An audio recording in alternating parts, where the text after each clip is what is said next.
আমার মতো হাজার হাজার ছেলে ঘুরে বেড়াচ্ছে, কীর্তন করার সৌভাগ্য কার হয়? কারণ হয়েছে? হচ্ছে না। এইটাই আমার কাজ মায়েরা, ভগবান এই কাজটা করার জন্যই আমাকে পাঠিয়েছে। তুই বাবা যা, জগতে কীর্তন গাইবি, মানুষকে কীর্তন শোনাবি, আর ভক্তদের চরণ ধুলো মাথায় আশীর্বাদ রূপে নিবি। তাই আপনাদের কাছে এই আসরে দাঁড়িয়ে বাবা দীপ্তি করে বলছি, আপনাদের মতো অনুরাগী ভক্তদের সামনে দাঁড়িয়ে আমার গান গেয়ে দাঁড়িয়ে যে আনন্দ আমি পাই, আমি কোটি কোটি টাকার মালিক হয়ে গেলেও এই আনন্দ কখনো কোনো দিন কুড়িয়ে নিতে পারবো না। সব ভগবানের কৃপা। তা বিদ্যাপতির জন্ম হয়েছে পদকর্তা রূপে, জগতে প্রেম ভক্তির গান লেখার জন্য, তাতে সে শ্রেষ্ঠ হয়ে গেছে, তার মতো শ্রেষ্ঠ কেউ হয়। তখন তার দিনের ওই মিথিলার রাজা যিনি ছিলেন তার নাম ছিল শিব সিংহ। শিব সিংহ বিদ্যাপতির ভক্তিতে এবং তার কবিত্ব যে শক্তি, কাব্যিক শক্তির জন্য তাকে পছন্দ করে তাকে রাজসভায় রাজ পণ্ডিত রূপে নিযুক্ত করে নিলেন। যে আপনার এত প্রতিভা, আপনি আমার রাজসভায় আপনি থাকবেন রাজ পণ্ডিত। রাজার পণ্ডিত হয়ে গেল বাবা। অর্থের কোনো অভাব নাই, টাকা পয়সার কোনো চিন্তা নাই, শুধু মন প্রাণ দিয়ে সে শুধু কবিতা লেখে, রাধা গোবিন্দের প্রেম পদ লেখে, আর জগতে বিশ্ব ব্রহ্মাণ্ডে কাব্য সাহিত্যের উন্মেষ ঘটায়। এটাই তার কাজ। হঠাৎ একদিন হয়ে গেল সর্বনাশ। শিব সিংহ রাজা 3 বছর খাজনা দিতে পারেনি বলে তৎকালীন দিনে যিনি দিল্লির সিংহাসনে বসেছিলেন, তিনি সেই শিব সিংহের নামে সমন জারি করলেন যে মৃত্যুদণ্ড ঘোষণা করা হলো শিব সিংহের নামে, বন্দী করে ওকে দিল্লিতে নিয়ে এসে। নবাবের যারা প্রহরী, যারা দাঁড়ি, যারা সৈনিক, তারা এলো মিথিলায় আর হাত পা বন্ধন করে শৃঙ্খলাবদ্ধ করে দিল্লিতে নিয়ে চলে গেল রাজা শিব সিংহকে। মৃত্যুদণ্ড সমন জারি হয়েছে। বিদ্যাপতির চরণে এসে আছাড় খেয়ে বলল শিব সিংহ রাজার পত্নী, রাজপত্নী, গুরুদেব আপনি বাঁচান গুরুদেব, সর্বনাশ হয়ে গেছে, আপনি ছাড়া কেউ বাঁচাতে পারবেন না। কি হয়েছে মা? বলে রাজার নবাবের খাজনা দিতে পারেনি বলে রাজাকে ধরে নিয়ে গেছে, মৃত্যুদণ্ড ঘোষণা হয়েছে। তখন বিদ্যাপতি বলছে কোনো চিন্তা নেই, আমি আছি, আমি বাঁচিয়ে নিয়ে আসবো। বিদ্যাপতি চলল দিল্লিতে। এটা একটা অদ্ভুত ঘটনা বাবা, খুব মন দিয়ে শুনবেন, কি অদ্ভুত ঘটনা। ভারতবর্ষের ইতিহাসে আজ পর্যন্ত এই ঘটনা ঘটেনি।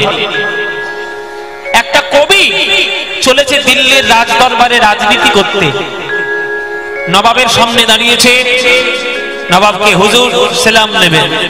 কে তুমি? আমার নাম বিদ্যাপতি। কি চাই এখানে? আপনি আমার রাজাকে বন্দী বানিয়ে নিয়ে এসেছেন, আমি আমার রাজার মুক্তি চাই। কি তোমার এত বড় স্পর্ধা? তুমি নবাবের হুকুমের উপর হুকুম জারি করছো?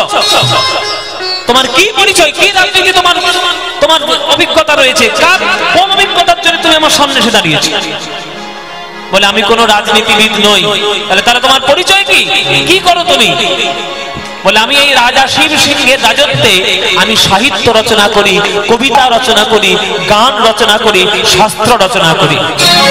বলে তাহলে ঘরে গিয়ে বসে বসে গান লেখকে যাও, এখানে রাজনীতি করার জন্য তোমাকে ডাকা হয়নি, যাও চলে যাবে এখান থেকে। তখন বিদ্যাপতি বলছে শুনুন নবাব, আপনি যদি মনে মনে স্থির করে নিয়েছেন যে আমার মহারাজকে মৃত্যুদণ্ড আপনি দেবেন, তাহলে দয়া করুন আমার উপরে, মহারাজকে মৃত্যুদণ্ড আপনি দিন, আমার কোনো আপত্তি নাই, কারণ আপনি নবাব, আপনি যেটা করবে সেটাই হবে। কিন্তু তার আগে আপনার সামনে আমার গলাটা কেটে ফেলে দিন, মৃত্যুদণ্ড আগে আমার দিন, আমি মরে যাই, তারপর আমার রাজাকে আপনি মৃত্যুদণ্ড দেবেন কি না দেবেন আপনার ব্যাপার, আমি দেখতেও আসবো। তখন নবাব বলছে কেন, আমি তোমার গলা কাটতে যাবো কেন? তুমি কি কোনো অপরাধ করেছো? আমি তো তোমার গলা কাটবো না, আমি তোমার মৃত্যুদণ্ড দেব না, তুমি কি অপরাধ করেছো? বলে শুনুন নবাব, অপরাধ আমার নয়, অপরাধ আমার এই কাব্য শক্তি। ভগবান কাব্য শক্তির অধিকারী করে আমাকে জগতে পাঠিয়েছে। আর একটা লোকের সাহিত্য কাব্য তখনই প্রস্ফুটিত হয় যখন সে তার রাজার সাহচর্য পায়। আমার রাজাই যদি না থাকবে তাহলে কার রাজত্বে বসে বসে আমি কবিতা লিখবো, গান লিখবো, সাহিত্যের প্রকাশ করবো? তাহলে আমার রাজাকে মৃত্যুদণ্ড দেওয়া মানে আমার কাছ থেকে আমার ছাপটা উড়ে চলে যাবে। দরকার নেই আমার বাঁচার, আপনি আমার আগে গলাটা কেটে ফেলুন, তারপর আমার মহারাজকে মৃত্যুদণ্ড। তখন নবাব বলছে, বাবা এতজন কবিতা লিখতে এসছে কবি, ওই কোন কবিতা এইরকম করে কোনোদিন কথা বলে? তখন নবাবের মন একটু নরম হলো, নরম হয়ে বলছে, আচ্ছা তুমি কি ধরনের গান লেখো? বলে আমি রাধা গোবিন্দের পদ লিখি, আমি বৈষ্ণব পদাবলী রচনা করি। ও প্রেমের গান, তা প্রেমের গান আমাকে একটা শোনাতে পারো? বলে নিশ্চয়ই শোনাবো, আপনি আজ্ঞা দিন, কি গান শুনবেন? বলে শোনো, এই সবার সামনে আমি রাজসভায় কথা দিলাম, তুমি যদি গান গেয়ে আমার মন গলাতে পারো, তোমার রাজার মৃত্যুদণ্ড আমি মুকুব করে দেব। দেখি তুমি কত বড় কবি হয়েছে। এত বড় বড় কথা যখন তুমি রাজসভায় বললে, তাহলে তোমার কাব্য শক্তির পরিচয় আমার নিতে হবে, গান গাও আমার সাথে। তখন বলছে, বলুন আপনি কোন ধরনের গান শুনবেন, কি বিষয়ে আপনি গান শুনবেন? বলে এদিকে এসো, এদিকে এসো। বিদ্যাপতিকে ডেকে নিল রাজসভার উপরে সিংহাসনের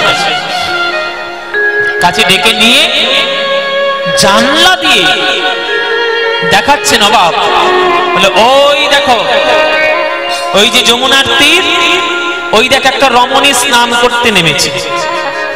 ওই যে রমণী স্নান করতে নেমেছে, ওই রমণীটির রূপ বর্ণনা করে আমার মনটা গলাও দেখি। দেখি তুমি কত বড় কবি হয়েছে। যদি মন গলাতে পারো, তাহলে তোমার রাজার মৃত্যুদণ্ড আমি মুকুব করে দেব। দেখি তুমি কত বড় পদকর্তা হয়েছে, কত বড় বৈষ্ণব পদকবি হয়েছে, শোনাও আমায়। হরি বল বাবা। সঙ্গে সঙ্গে বিদ্যাপতি যোগ মায়াকে স্মরণ করছে, মা দুর্গাকে স্মরণ করছে। মা গো, তুমি আমায় আশীর্বাদ দিয়েছিলে যে যেক্ষণে আমি মনে করব ঠিক তখনই আমি গোপী অনুরাগে ব্রজ প্রেম লাভ করতে পারবো। আজ আমার পরীক্ষার সময় এসেছে মা, তুমি আমার পরীক্ষা থেকে উদ্ধার করো। আজ আমার মনের মধ্যে গোপী প্রেম জাগ্রত করো। সঙ্গে সঙ্গে সেই গোপী প্রেম জাগ্রত হলো গোপী বিদ্যাপতির হৃদয়ে। এইবার জানলা দিয়ে যমুনার তীরে ওই মেয়েটাকে দেখছি। বিদ্যাপতি মনে মনে ভাবলেন, দিল্লি হলো যমুনার তীরে। ভালো করে বুঝুন, ভালো করে বুঝুন, দিল্লি হলো যমুনার তীরে, আর আমাদের বৃন্দাবনটাও হলো যমুনার তীরে। তাহলে ওই যে রমণী স্নান করছে, আমি কেন মনে করব একটা সাধারণ রমণী স্নান করছে? আমি মনে করব যমুনার জলে যেন আমার রাধা রানী স্নান করছে। ওই রাধা রানীর রূপের বর্ণনা আমি আমার গানের মধ্যে করব। আমি মনে করব যমুনার জলে রাধা রানী স্নান করছে, আর কদম গাছের আড়াল থেকে আমার গোবিন্দ সেই রূপ দর্শন করছে। তাহলেই বুঝতে পারবে আমার মনের কথা আর আমার কাব্য শক্তির পরিচয়। সখা কোন কামি,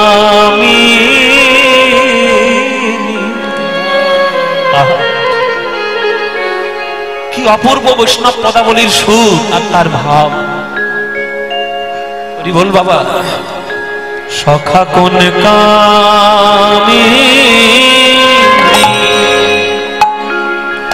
ও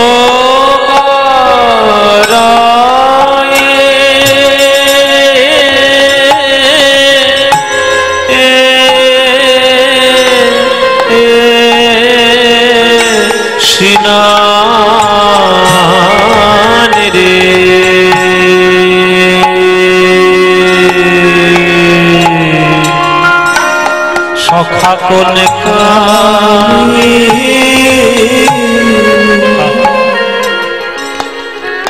বল বাবা, সবাই একটু করজোরে রাধারানীর রূপকে কল্পনা করুন।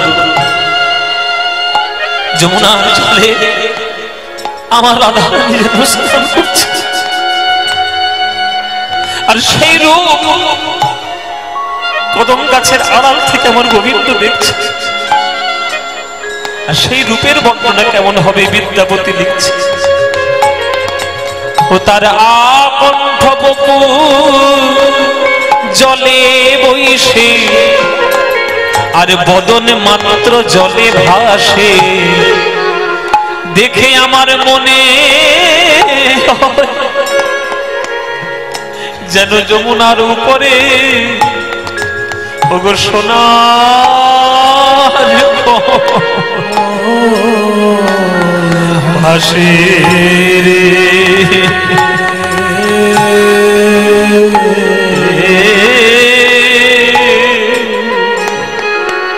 সখা সখা কোন কামী, তার আকণ্ঠ বপু জলে বইসে, আর বদনে মাত্র জলে ভাসে, দেখে মনে হয় যেন সোনার কমল ভাসে রে। সখা রে সখা কোন কামী। মায়েরা, রাধারানী স্নান করছে তো গলা পর্যন্ত জলের গলায় রাধারানী ডুবে, আর যমুনার উপরে রাধারানীর বদনখানা দেখে মনে হচ্ছে কালো নীল জলের উপরে রাধারানীর বদনটা যেন সোনার পদ্ম ফুলের মতো বিকশিত হয়েছে। এমন রূপ জগতে কোথায় দেখা যায়? ওগো হেলো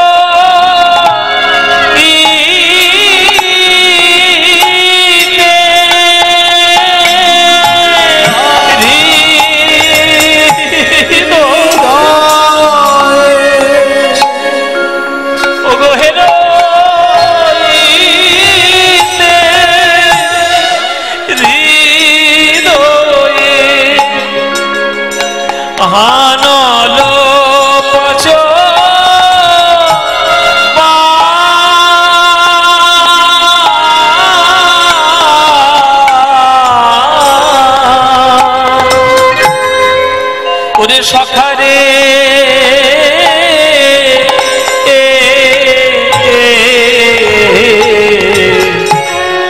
কোন কামী।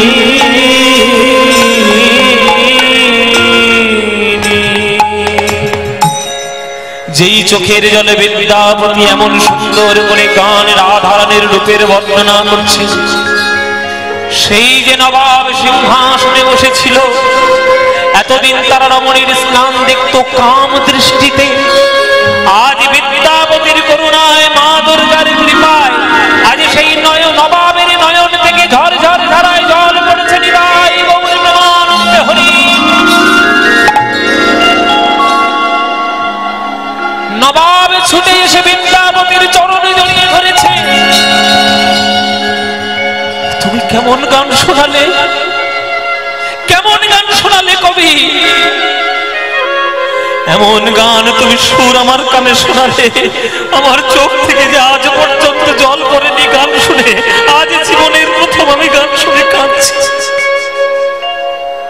কি গান শোনালে তুমি বলো কবি? তোমার মতো কবি যে রাজার রাজ্যে বাস করে, সেই রাজার যদি আমি মৃত্যুদণ্ড ঘোষণা করি, আল্লাহ তখন আমাকে মাফ করবে না। যদি কারোর গুণের কদর আমি না দিতে পারি, তাহলে কোনোদিন ভগবান আমায় মাফ করবে না। আজ আমি এই রাজ দরবারের সামনে তোমার কাব্য শক্তির জন্য ভারতবর্ষের ইতিহাসে প্রথম হলো যে আজ তোমার রাজার মৃত্যুদণ্ড আমি মুকুব করে দিলাম। আর শুধু মুকুব নয়, আগামী 5 বছর আমাকে কোনো খাজনা দিতে হবে না, সেটাও আমি বলেই দিলাম। যাও, আর কি চাই আমার কাছ থেকে? ভারতবর্ষের ইতিহাসে বাবা এই ঘটনা আর দ্বিতীয়বার কোনোদিন ঘটেনি যে একটা কবি গান গেয়ে রাজার মৃত্যুদণ্ড মুকুব করে নিয়ে রাজাকে ফিরিয়ে নিয়ে ঘরে এসেছে। একমাত্র বিদ্যাপতির জীবনে হয়েছে। বিদ্যাপতি কবি, শ্রেষ্ঠ কবি তিনি কেন হয়েছেন এই সব জীবনীগুলো শুনলেই বুঝতে পারবেন কেন তিনি শ্রেষ্ঠ। রাজার মৃত্যুদণ্ড পর্যন্ত মুকুব করে দিয়েছে। ব্যাস, রাজা বাড়িতে ফিরে এসে বিদ্যাপতির চরণটা ধরেছেন, যে আপনার মতো কবি আমার দেশে জন্ম নিয়েছে, আজ আপনি না থাকলে আমার হয়তো প্রাণ চলে যেত। হে বিদ্যাপতি ঠাকুর, আপনাকে রাজসভায় আর আসতে হবে না, আপনি বাড়িতেই থাকুন, আপনার সাধনা আপনি করুন, সমস্ত দায় দায়িত্ব আপনার এই রাজ্য বহন করবে, আপনার কোনো চিন্তা নেই। আপনি শুধু গান লিখবেন, আমাদের গান শোনাবেন, আপনি পুজো করবেন, শাস্ত্র পাঠ করবেন, এইটুকুই আপনি করবেন, এটাই আপনার কাজ, অন্য কিছু আপনাকে করতে হবে না। রাজকোষ থেকে সমস্ত দায় দায়িত্ব বহন ভার সব নিয়ে নেব। ওই জন্যই বলে মায়েরা, উপরওয়ালা জব দেতা হে দেতা ছপ্পড় ফাড় কে, বলে না? এই কথাটা কোত্থেকে এসছে? এই কথাটা এসছে গীতার থেকে। গীতায় একটা শ্লোক আছে, ভগবান কৃষ্ণ অর্জুনকে বলেছিলেন যে অনন্যশ্চিন্তন্তে মাম য়ে জন পর্যুপাসতে তেষাং নিত্যাভিযুক্তানাং যোগক্ষেম বহাম্যহম। হে অর্জুন, অনন্য চিত্ত সহকারে যে আমার নাম গান করে, তার যত দায় দায়িত্ব যেটা দরকার সেটা তো আমি নিই, যেটা তার প্রয়োজনই নেই সেটুকু পর্যন্ত আমি তাকে প্রদান করি। বিদ্যাপতি চাইনি টাকা পয়সা ধন সম্পত্তি, কিন্তু ভগবানই তাকে ভরিয়ে দিলেন। কেন না? অর্থনৈতিক চিন্তা এমন চিন্তা যে চিন্তায় পড়ে গেলে তখন সকল চিন্তা ভুলে যায় বাবা। তাই বিদ্যাপতির যাতে টাকা পয়সার চিন্তা না হয়, তাই নবাব আমাদের মহারাজ শিব সিংহ সকল দায় দায়িত্ব গ্রহণ করলেন। বিদ্যাপতি ব্যাস, বিদ্যাপতি বা শুধু রচনায় করছে গান গান গান, শুধু গান। তার একটাই কাজ, ভোলানাথের পুজো করা, পদাবলী রচনা করা, জগতের মঙ্গল কার্য করা, যারা পড়াশোনা শিখছেরা তাদেরকে পড়ানো, রাজপুত্রদেরকে শিক্ষিত করা, এই হচ্ছে তার কাজ। মানে বিদ্যা ছাড়া তার জীবনে আর কিচ্ছু নাই। তাই তিনি বিদ্যাপতি, তাই তিনি বিদ্যাপতি। একদিন সকালে ঠাকুর ঘরে বসে বসে পদাবলী লিখছে, আর দরজায় টোকা পড়েছে। টোকা কে? কে? কথা বলে না, সাড়া করে না, শব্দ করে না, কে রে বাবা? দরজা খুলে দেখছে একটা লোক সামনে দাঁড়িয়ে রয়েছে। এই মনে হচ্ছে জঙ্গলে টঙ্গলে বাস করে এরকম কোন একটা লোক। ও মায়েরা, গায়ে একেবারে ধুলো ছাই কোথা থেকে মেখেছে তা কি জানি, একেবারে গায়ে ধুলো ছাই ভর্তি, আর কালো মতো দেখতে একটা লোক সামনে এসে দাঁড়িয়েছে। সামনে দাঁড়িয়ে আজ বিদ্যাপতির সামনে বলছে, আচ্ছা এটা কি বিদ্যাপতি ঠাকুরের বাড়ি? তুমি কে? আগে আমার নাম হচ্ছে উগনা। কি কি নাম বললেন? উগনা। উগনা উগনা উগনা। এবার কি বিদঘুটে নাম দে বাবা। উগনা, কোত্থেকে আসছো?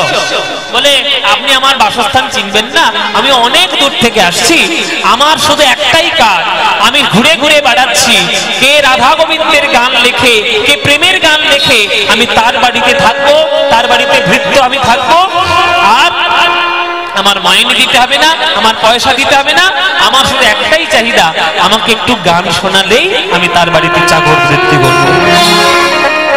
বিদ্যাপতি ঠাকুর, আপনি শুনেছি রাধা গোবিন্দের পদাবলী রচনা করেন, আপনার বাড়ির যা কাজ বলবেন আমি সব করে দেবো, আমি চাল এনে দেবো, রান্না করে দেবো, আমি ঘরদর পরিষ্কার করে দেবো, সব, শুধু আমার একটা চাহিদা, আপনি আমাকে গান শোনান। আপনি আমাকে একটু গান শোনাবেন। বলে বাবা এরকম অদ্ভুত লোক তো কেউ কখনো পাইনি। দাঁড়াও বাবা, আমি হ্যাঁ বললে হবে না, ঘরে আমার একটা গিন্নি আছে, তার কথা জিজ্ঞেস করতে হবে। বিদ্যাপতির স্ত্রীর নাম ছিল মহামায়া দেবী। বিদ্যাপতির স্ত্রীর নাম মহামায়া। সেই মহামায়াকে জিজ্ঞেস করছে, ও মহামায়া। বলেন বলেন। আরে বলেন বলেন আবার কি? হ্যাঁ বলেন। হ্যাঁ বলেন। ঘরে একটা চাকর বাকর না থাকলে কাজপত্র হয়? পয়সা করি নেই, চাকর বাকর দরকার নেই, পয়সা করি নেই। পয়সা করি লাগবে না? লাগবে না না, একটা লোক এসছে সামনে, তার নাম উগনা। আচ্ছা, সে পয়সা করি নেবে না, তার শুধু একটাই চাহিদা, আমি তাকে গান শোনালেই আমার বাড়িতে এসে চাকর বৃত্তি করবে। শুনুক না, কত গান শুনবে শুনুক। হ্যাঁ কত গান শুনে শুনুক। ও ও মহামায়া, এই তোমার কাপড় কেচে দেবে, বাবা রান্না করে দেবে, আরে বাবা, ঘরে জল তুলে দেবে। হ্যাঁ, ভাড়ার ঘরে ইঁদুর ঢুকলে ওই ইঁদুর। তাহলে থাক থাক থাক থাক থাক থাক থাক, বিনা পয়সা চাকর থাক। মানে বিনা পয়সার চাকর যখন পাচ্ছে তাহলে থাক। এই বলে উগনা রয়ে গেল তার বাড়িতে চাকর বৃত্তি করার জন্য। উগনা রয়ে গেল বিদ্যাপতির বাড়িতে, চাকর থাকবে। হরি বল বাবা। এই চাকর ঘরের কাজপত্র করে, আর শুধু একটাই তার চাহিদা, ওই গান গিয়ে শুনবে।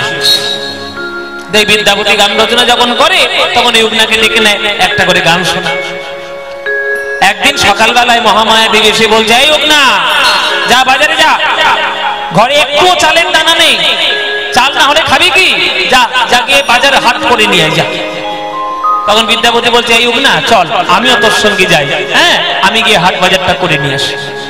এই বলে বাজারের ব্যাগ নিয়ে, বাবা বাজারের থলি নিয়ে বিদ্যাপতি আর উগনা হাটে চলেছেন বাজার করার জন্য।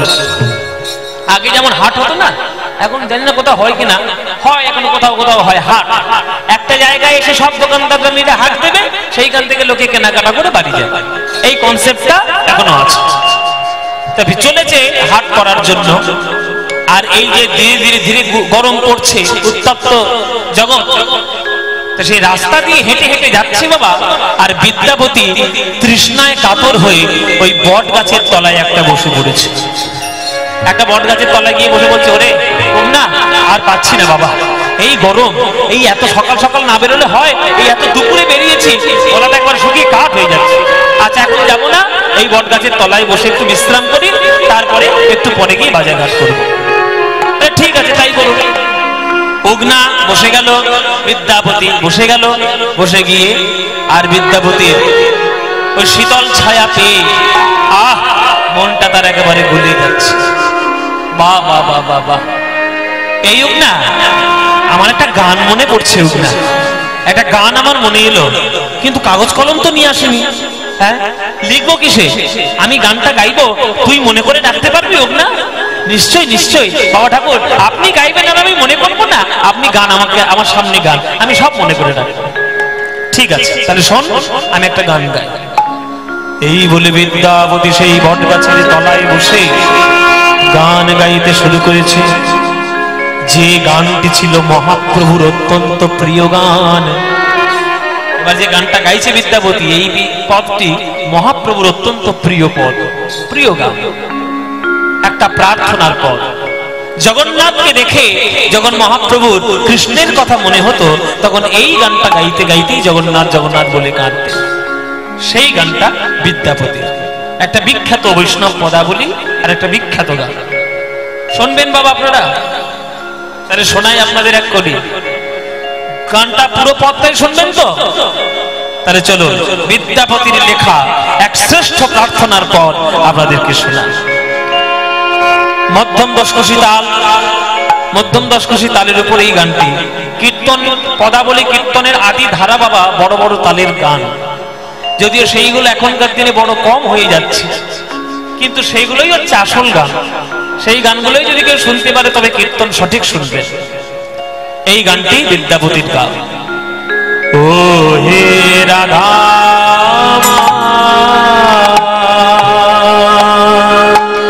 ও মাধব,